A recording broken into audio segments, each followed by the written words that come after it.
SoundCartel.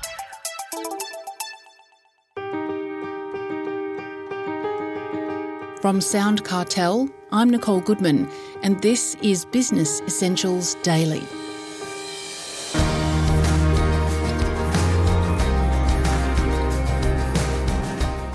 A focused brand strategy is essential in a competitive marketplace.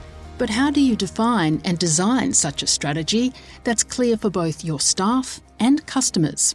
Rod Curtis, Director and Strategy and Creative Lead at Kommunal, has been specialising in brand strategies for decades. He says a strategy can be distilled down to 3 key questions. Rod shares his knowledge with Jeff Waters and starts by explaining why brand strategy is so important.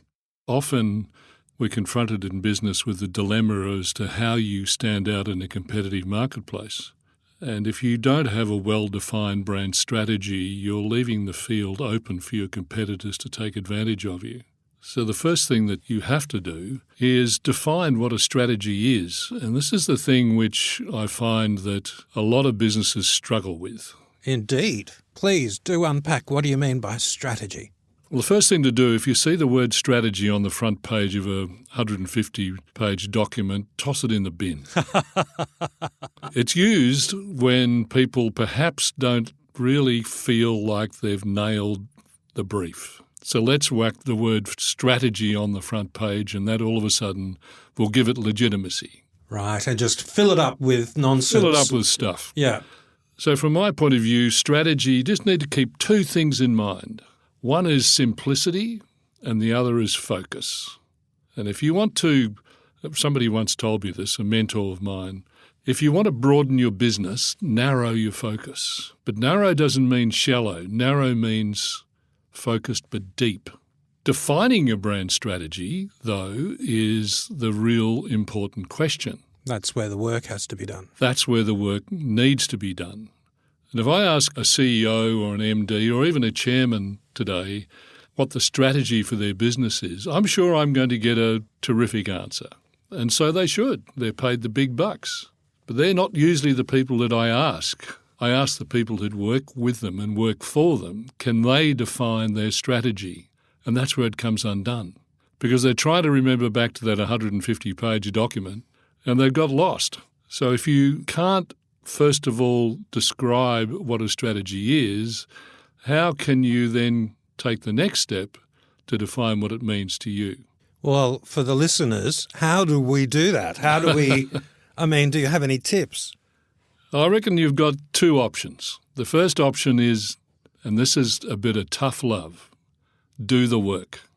You've got to wrap your arms around the entire, and look, I hate this phrase, ecosystem. It annoys me intensely, but it's relatively descriptive.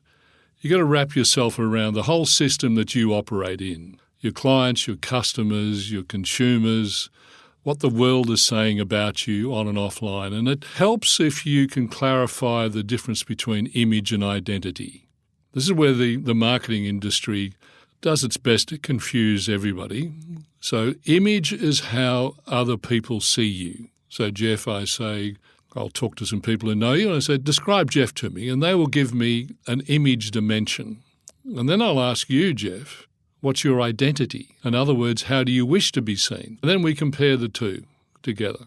So the first thing in doing the work is trying to understand how others see you. And importantly in all of that, in some cases, is even how your competitors see you, which sounds a bit odd. What, am I going to go and ask my competition? No, but your consumer or your client will tell you a lot about your competitors and help define you.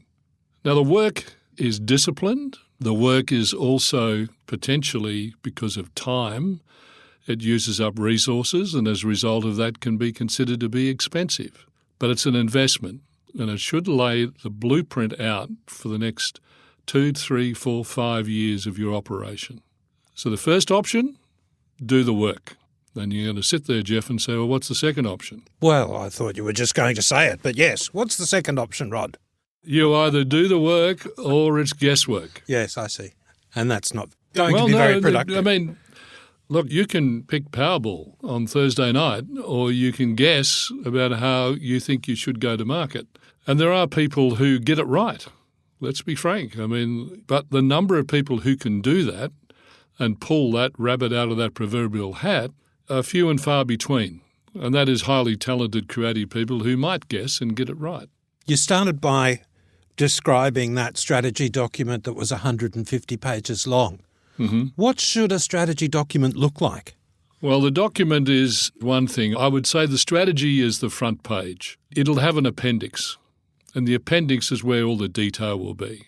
But in that front page, you probably have to be able to answer 3 questions. Please, what are they? Why am I here as a business? Where am I going to play? And how are we going to win? Now, those 3 questions are really, really simple.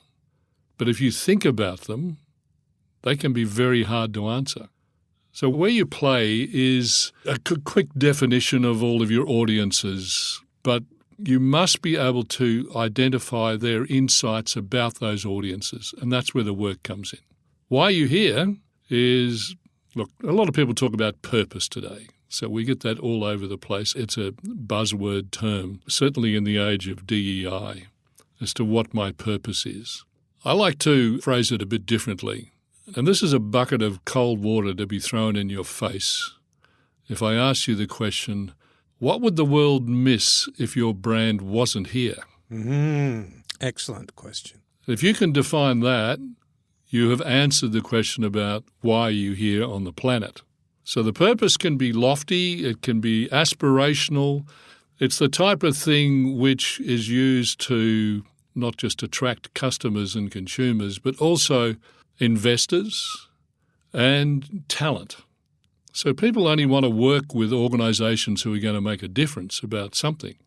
So to answer that particular first question, you need to do some work. Can I just pick you up there and ask if by purpose that could also mean filling a niche in a marketplace or providing a service that would otherwise not be available to a consumer? Or does it have to be social good? No, it doesn't have to be social good at all.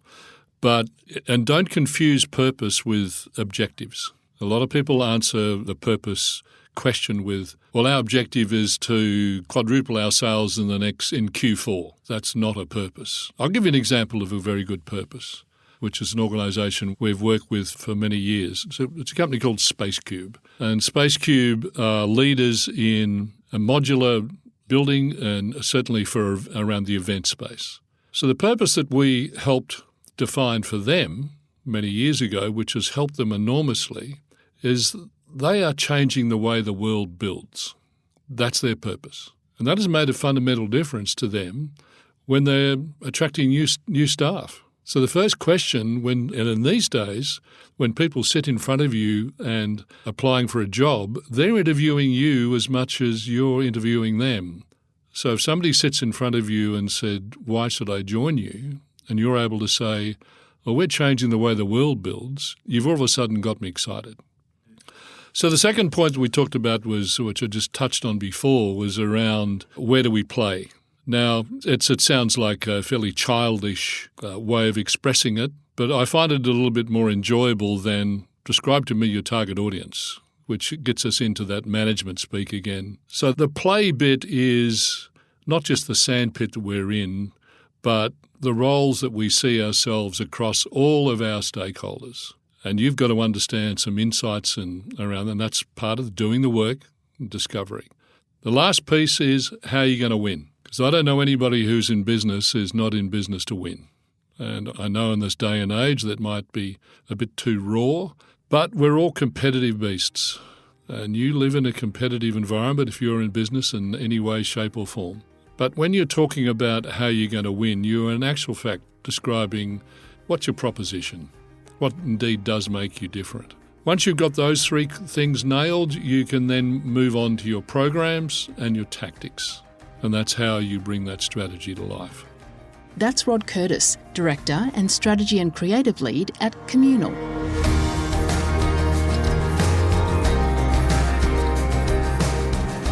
This episode of Business Essentials Daily is produced by the team at SoundCartel. Thanks for listening. I'm Nicole Goodman. We'll bring you more Be Daily tomorrow. Follow @BE Daily Podcast across social media and head to bedaily.com.au for more from the Business Essentials Daily podcast. SoundCartel.